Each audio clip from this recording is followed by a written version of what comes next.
It is a meeting that the world is waiting for, the second in-person Quad Summit in Tokyo. Indian Prime Minister Narendra Modi, US President Joe Biden, the Japanese Prime Minister Fumio Kishida, and the new Australian Prime Minister Anthony Albanese will be meeting tomorrow for this high-stakes summit. The Quad is essentially an alliance of democracies upholding common values. All the four members have significant economic clout. They also have the world's most powerful militaries, and they have a common adversary in China. But what the Quad struggled with is defining its purpose. Is it a union of democracies? Is it a military pact or an anti-China alliance?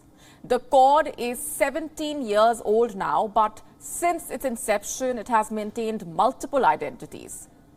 In fact, it remained dormant for years until the China threat pushed the allies to come together. This makes this second in-person summit even more crucial. The Quad needs to define its purpose, and India could be a major driving force here. On the agenda are several areas of cooperation and discussions, including a free and open Indo-Pacific, climate action, sustainable infrastructure, biotechnology, security of critical cyber infrastructure, diversification or semiconductor supply chains, and the COVID-19 response as well. The war in Ukraine also likely to dominate the discussions tomorrow.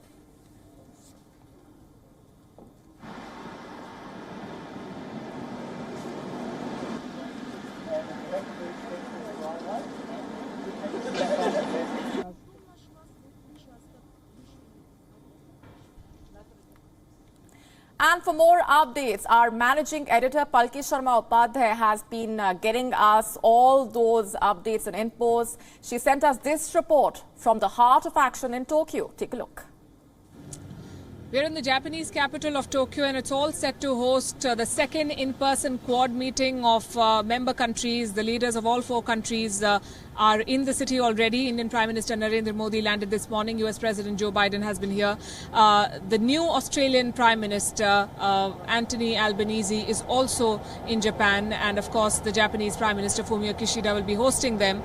And the tone has been set already with the Indo-Pacific Economic Forum being launched. Now, this is a very interesting grouping. It is clearly aimed to counter China, and China has been quick to respond and criticize it, calling it a closed group, a closed club, as they've put it. Very significantly, this is not a free trade agreement, because US President Biden is under pressure from both sides of the political divide in his country to ensure that they do not sign another free trade agreement. Nonetheless, this is being seen as a counter to RCEP, which is an economic framework that China has pushed. India, remember, in 2019 refused to join it because it does not safeguard India's interests. This is also being seen as a counter to BRI. So this is a framework that is going to work on multiple issues and try and bring countries of the region together.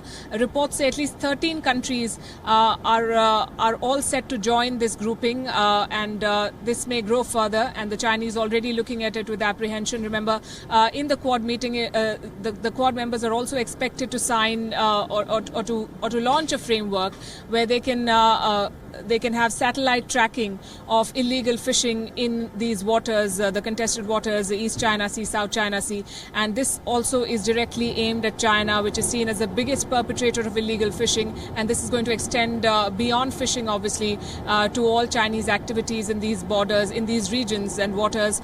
So the intent is very much there. The fourth meeting of Quad leaders in less than 2 years. And we'll have to see if they're ready to spell out their biggest challenge yet. And let's break this down further for you. With us on the broadcast is Harshvi Pant, the head of ORF's Strategic Studies Program. Thanks very much for being here with us.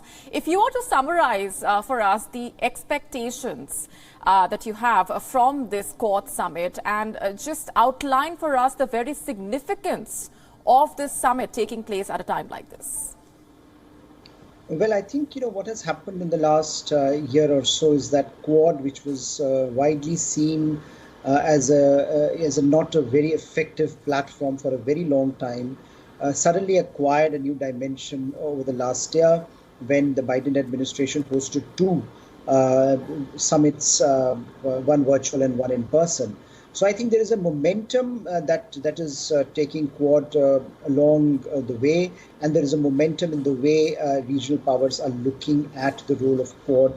So certainly now with the second in-person summit, the expectation is that the agenda, which is quite wide-ranging, which was highlighted last year in the joint statement, there'll be an assessment of how far the progress has been made to achieve operational outcomes, because ultimately delivery is very important, and then to assess what can be done to further accelerate the process of to accelerate the achievement of those agenda items. But one thing which is, I think, very interesting is that this is happening at a time when the world's focus is on Ukraine and the crisis that is being generated there. So certainly the message from the Quad grouping is that whatever may happen in the Eurasian landmass, the key countries in the region or major powers across the world are still focused on the Indo-Pacific, which continues to be the center of gravity of global politics and global economics. And therefore, the steps that the major countries, the 4 Quad member states, are going to take will have a great bearing not only on their foreign policies, but also on the foreign policies of other actors. And the Indo-Pacific Economic Forum is one such example to emerge out of these confabulations. But certainly the agenda for tomorrow would be much wider and much more specific. Right, let's also talk about the purpose of the Quad. Given the changing world order that we're finding ourselves in, and how India can also be a driving force when it comes to this equation.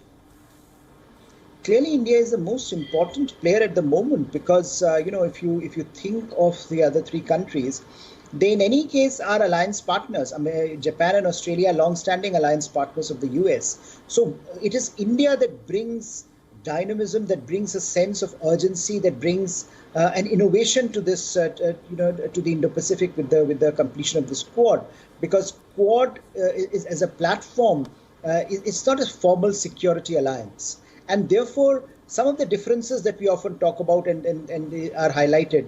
That look, there are differences among the member states over Ukraine, but that should not be surprising, and neither that should generate pessimism, because ultimately what Quad is, it's a loose coalition of like-minded countries that look at, that view the challenges in the Indo-Pacific through a similar prism and are willing to exploit the opportunities that are present in the Indo-Pacific, not only to their advantage, but also to the advantage of the wider Indo-Pacific community. So I think Quad as a platform, it started off primarily as a means to counter the Chinese hegemonistic designs, has also evolved into something more proactive, which is largely an arena, a platform which is trying to shape the future contours of the Indo-Pacific, be it socioeconomic, be it political, be it geographical, or be it geoeconomic. And I think that is where its real credibility lies, and the more it operationalizes its agenda, the more credible it will become in terms of offering an alternative to Chinese model of governance in the region. Many of the smaller states, many of the regional states often find that they have no alternative. They have to go to China despite the debt trap entanglement, despite expansionist policies, and therefore a more principled platform that calls for open, transparent expectations from member states is certainly going to be more attractive and a more credible platform, a more credible alternative to what China is offering. Right, Harsh V. Pant, thanks very much for being here on the broadcast and sharing those perspectives. WION now available in your country. Download the app now. Get all the news on the move.